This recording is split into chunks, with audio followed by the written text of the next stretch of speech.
L'échec, un mot qui nous fait peur. Aujourd'hui, on va parler d'un sujet que tout le monde connaît intimement, mais que presque personne n'ose affronter frontalement, l'échec. Le mot qui pique, celui qui fait peur, celui qu'on évite, celui qu'on cache, celui qu'on murmure. Pourtant, l'échec est l'un des meilleurs professeurs de ta vie. Il n'y a pas de réussite durable sans échec. Il n'y a pas de victoire sans chute. Il n'y a pas de rebond sans impact. Mais voilà le problème. Ce n'est pas l'échec qui nous détruit. C'est la manière dont on le perçoit. Si aujourd'hui tu regardes cette vidéo, peut-être que tu traverses une situation difficile. Tu as raté un examen. Tu as perdu un job. Un projet dans lequel tu croyais à échouer. Tu t'es senti humilié, incompris, rejeté. Ou tu as simplement l'impression de ne pas être assez. Et tu te demandes, pourquoi moi ? Comment rebondir ? Comment retrouver confiance ? Cette vidéo est pour toi. Je vais te montrer comment transformer l'échec, non pas en blessure permanente, mais en énergie, en force, en leçon. On va décortiquer la psychologie de l'échec, on va analyser une histoire vraie incroyablement inspirante, et je vais te donner des exercices pratiques pour te relever, te réaligner et repartir plus fort que jamais. Parce que l'échec n'est pas la fin. C'est une virgule, pas un point. Et aujourd'hui, on va écrire la suite de la phrase. Partie 1.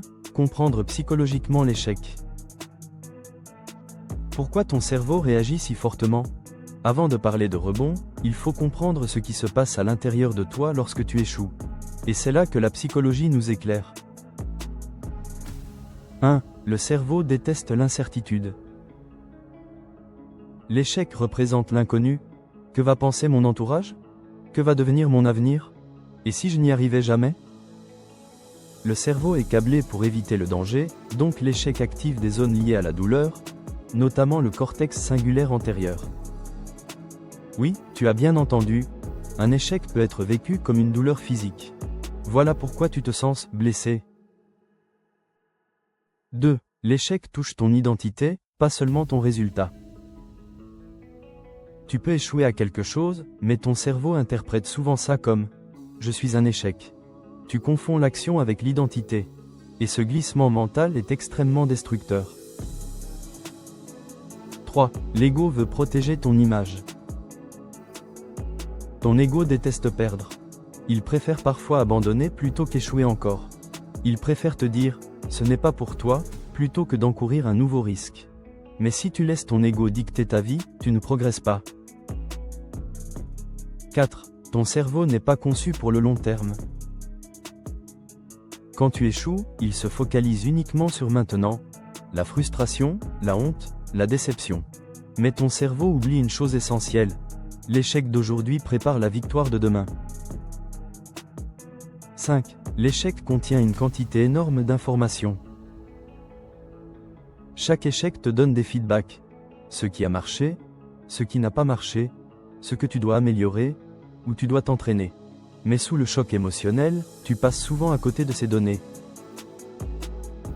Ton cerveau cherche la sécurité, pas la croissance. Il préfère que tu restes immobile plutôt que de risquer une nouvelle blessure émotionnelle. Il ne voit pas encore que l'échec n'est pas un verdict définitif. Il ne voit pas encore qu'un revers peut contenir des informations précieuses, un apprentissage essentiel, un signal pour t'ajuster.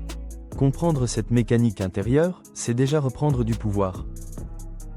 Ce n'est plus toi contre l'échec. C'est toi qui observes ce qui se produit avec lucidité. Et à partir de ce moment-là, tu peux commencer à transformer la douleur en stratégie, la confusion en clarté et l'échec en véritable tremplin. Partie 2. Histoire vraie inspirante. Pour comprendre comment un échec peut devenir un tremplin, j'aimerais te raconter l'histoire de Sara Blakely, aujourd'hui fondatrice de Spanx et multimilliardaire. Pourtant, sa réussite n'a pas commencé dans le confort, mais au cœur même de l'échec répété. Enfant, Sara grandit dans une famille où son père lui posait une question étonnante. « De quoi as-tu échoué cette semaine ?» S'il n'y avait aucune réponse, il était presque déçu. Ce rituel, étrange pour certains, a façonné une idée très puissante. L'échec n'était pas une honte, mais une preuve d'audace. Il ne fallait pas en avoir peur, mais plutôt l'accueillir comme une étape du chemin. Plus tard, une fois adulte, sa réalité est beaucoup moins douce. Elle devient vendeuse de fax en porte-à-porte. Imagine une journée entière à se faire claquer des portes au visage, à essuyer des refus sans fin, parfois même des remarques humiliantes. Mais au lieu d'abandonner, elle développe une résistance mentale impressionnante. Chaque refus devient pour elle une sorte d'entraînement, un terrain où elle apprend à ne pas se laisser définir par l'opinion des autres. Un jour, frustrée par des collants inconfortables, elle coupe les pieds d'une paire et improvise une version beaucoup plus pratique. Elle sent qu'elle tient une idée intéressante. Mais quand elle cherche un fabricant, elle se heurte à un mur. 99 refus. À chaque appel, à chaque rendez-vous, on lui dit que l'idée est mauvaise, irréalisable, inutile. Certains se moquent même d'elle. N'importe qui aurait arrêté là. Mais Sarah refuse de laisser l'échec prendre la dernière parole. Elle insiste, encore et encore, jusqu'au jour où un fabricant accepte de l'écouter. Grâce à ses filles, présentes dans la pièce, qui trouvent l'idée géniale. Ce premier « oui » change tout. Spanx naît, Oprah Winfrey découvre le produit, en parle publiquement, et la marque explose. Quelques années plus tard, Sara Blakely devient la plus jeune femme milliardaire autodidacte de l'histoire. Son parcours nous rappelle une vérité essentielle. Ce n'est pas la quantité d'échecs qui compte, mais ce que tu décides d'en faire. Sarah n'a pas échappé à l'échec. Elle l'a utilisé comme levier. Partie 3. Les 4 clés pour transformer un échec en carburant. Transformer un échec en force n'est pas une question de chance ni même de talent. C'est une manière de penser, une posture intérieure, presque un entraînement mental. Avec les bonnes clés, un revers ne devient plus une fin, mais un point d'appui. Dans cette partie, je vais te présenter 4 étapes essentielles qui t'aideront à regarder l'échec autrement, et à t'en servir comme d'un véritable moteur. Clé 1. Redéfinir l'échec, changer la signification que tu lui donnes. La première clé est sans doute la plus importante. Ce que tu crois sur l'échec détermine ce que tu fais après l'avoir vécu. Si pour toi l'échec signifie « je ne suis pas assez bon », alors chaque chute t'enfoncera un peu plus. Mais si tu choisis de voir l'échec comme un feedback, une information neutre qui te guide vers une meilleure version de ton plan, alors tout change. Cette manière de penser est la base du growth mindset, l'état d'esprit de croissance. Ce n'est pas un concept abstrait, c'est une posture mentale qui te permet de dire « j'ai raté quelque chose, mais ce n'est pas une fin ». C'est une indication. Prenons l'exemple d'un sportif. Quand il échoue un saut, il ne se dit pas qu'il est nul. Il analyse son angle, sa course d'élan, sa posture. Il ne remet pas en question sa valeur, juste son mouvement. Et c'est précisément ce que tu dois faire. Plus tu sépares ton identité de ton résultat, plus tu deviendras résilient. Clé 2. Analyser l'échec avec lucidité, sortir du brouillard émotionnel. Lorsqu'on échoue, l'émotion prend toute la place. On ressent de la peine, de la frustration, parfois de la honte ou de la colère. Ces émotions sont naturelles, mais elles brouillent la vision. Tant que tu es dans la réaction émotionnelle, tu ne peux pas comprendre ce que ton échec peut t'apporter. Analyser avec lucidité, ce n'est pas se juger, c'est observer.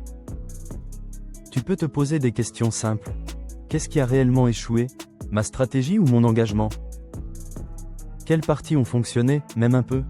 À quel moment précis les choses ont commencé à déraper? Est-ce que j'ai échoué par manque de connaissances, de préparation, ou simplement parce que c'était un mauvais moment? Cet exercice te permet de sortir du « je suis nul » pour entrer dans « j'ai quelque chose à comprendre ». Il y a une vérité peu agréable, mais libératrice. Ce n'est pas l'échec qui fait mal, c'est l'interprétation qu'on lui donne. Quand tu mets tes émotions de côté pour analyser la situation comme un ingénieur le ferait, l'échec perd son pouvoir. Il devient un ensemble de données. Et les données, ça se travaille. Clé 3. Rebondir vite, ne pas laisser l'échec devenir un état. Tu peux échouer une fois. Mais ce qui détruit la motivation, c'est de rester dans l'échec. Le cerveau adore la facilité, et l'inaction devient très vite un refuge. Si tu ne réagis pas rapidement, l'échec s'installe, il se transforme en doute, puis en peur, et parfois en renoncement total. La clé, c'est donc de réduire le temps entre l'échec et l'action suivante. Tu n'as pas besoin d'accomplir quelque chose d'extraordinaire. Une petite action suffit. Envoyer un mail, reprendre une page de cours, refaire un essai, ajuster un plan. Ce n'est pas la taille de l'action qui compte, mais son effet psychologique. Elle te remet en mouvement. Elle te rappelle que tu n'es pas bloqué. Elle te montre que l'histoire continue. L'idée est simple. L'échec n'a de pouvoir sur toi que si tu t'arrêtes. Chaque petite action que tu fais dans les 24 ou 48 heures devient un acte de résistance, un message que tu envoies à ton propre cerveau. Je continue. Clé 4. Utiliser l'échec pour renforcer ton identité, construire la version la plus solide de toi-même. C'est la clé la plus profonde. À force de vivre des échecs et de te relever, tu deviens quelqu'un d'autre. Quelqu'un de plus fort, de plus stable, de plus confiant. La confiance ne vient pas de ce que tu réussis, mais de ce que tu traverses. Elle naît dans la difficulté. Demande-toi, qui suis-je quand les choses ne vont pas comme prévu? Est-ce que je m'effondre ou est-ce que je m'adapte? Est-ce que je laisse un événement décider de ma valeur? Chaque fois que tu te relèves, tu construis ton identité d'une manière remarquable. Tu deviens quelqu'un qui ne fuit pas l'obstacle, quelqu'un qui ose, qui apprend, qui progresse. L'échec devient alors ton allié le plus puissant, car c'est lui qui te sculpte. Il forge ton caractère, ton endurance, ta vision. Ce n'est pas un mythe. Les personnes les plus accomplies ne sont pas celles qui ont eu le chemin le plus facile. Ce sont celles qui ont appris à transformer la douleur en discipline, la confusion en clarté, et les revers en plan d'action. En maîtrisant ces 4 clés, l'échec ne sera plus un mur, mais un tremplin. Tu ne le subiras plus, tu l'utiliseras. Et c'est là que commence la véritable liberté, celle d'oser, de recommencer, et de te reconstruire à chaque étape. Partie 4. Exercice pratique, mini-défi et auto-questionnaire. Pour que cette vidéo ne soit pas qu'une source d'inspiration, voici des exercices pour ancrer tout ça profondément. Exercice 1. Le journal de l'échec utile. Prends une feuille. Écris un échec récent. Puis réponds à ces questions. 1. Quel était mon objectif? 2. Qu'est-ce qui a fonctionné? 3. Qu'est-ce qui n'a pas fonctionné? 4. Qu'ai-je appris que je n'aurais pas appris autrement? 5. Quelle est la prochaine action simple que je peux faire? Répète cet exercice pour n'importe quel projet. Cela te permet d'analyser et de tirer parti de l'expérience. Exercice 2. Le mini-défi, 48 heures. Choisis un domaine dans lequel tu as échoué. Maintenant engage-toi à faire une action, même minuscule, dans les 48 heures. Quelques exemples. Réécrire un chevaux, envoyer un message. Reprendre 10 minutes d'entraînement, relire ses notes, refaire un exercice, contacter une personne. Le but est de ne pas laisser l'échec s'installer, de rebondir dessus pour reprogrammer le cerveau petit à petit. Exercice 3, auto-questionnaire de résilience. Réponds honnêtement. Suis-je trop dur avec moi-même quand j'échoue? Est-ce que j'ai peur du jugement des autres? Est-ce que je confonds « j'ai échoué » avec « je suis un échec » ? Quelle personne dans ma vie pourrait me soutenir? Quel échec passé m'a finalement servi? Comment serais-je aujourd'hui si je n'avais jamais échoué? Ces questions sont transformantes. Elles vont te permettre de te poser un instant et de prendre du recul. Ce recul deviendra automatique avec le temps. Exercice 4. Réécrire ton histoire. Choisis un échec douloureux. Réécris-le sous forme d'histoire héroïque, comme si tu racontais le début d'un film. Exemple. J'ai échoué à cet examen, mais c'est précisément cet événement qui m'a obligé à changer ma méthode, à m'organiser différemment, et c'est ce qui a construit la version plus disciplinée de moi-même. Ton cerveau retient ce que tu te racontes. Alors change l'histoire. Exercice 5. Le défi, 10 tentatives. Inspire-toi de Sara Blakely. Choisis un objectif. Et donne-toi 10 tentatives minimum avant d'abandonner. Ne juge pas après un essai. Ni 2. Ni 3. Tu n'as pas le droit d'abandonner avant 10 tentatives. Tu vas découvrir une chose fascinante. Le succès arrive souvent après la tentative que tu n'aurais jamais faite sans ce défi. Tu n'as pas fini. Tu commences. Si tu retiens une seule chose de cette vidéo, que ce soit ceci, un échec ne dit rien sur ta valeur. Il dit seulement que tu es en chemin. Les personnes qui réussissent ne sont pas les plus talentueuses. Ce sont celles qui refusent de rester à terre. Ce sont celles qui transforment chaque chute en tremplin. Ce sont celles qui comprennent que l'échec n'est pas un mur, mais une étape. Aujourd'hui, tu peux décider d'être cette personne.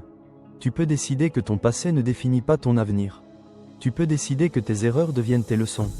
Tu peux décider que ton échec devient ton carburant. Tu n'as pas fini. Tu commences. Relève-toi. Regarde devant toi. Continue d'avancer.